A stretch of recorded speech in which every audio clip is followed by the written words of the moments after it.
By the way, Clyburn saying he had no idea Joe Biden was in decline and wasn't in a position to know whether he was in decline, his biggest supporter in Congress.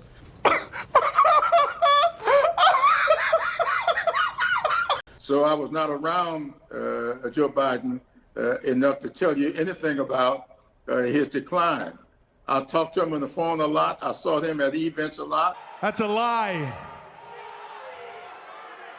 I saw no more in his declination than I've seen in anybody else's. People all age differently. Lord have mercy. The scandal deepens, is what I took away from that. All right.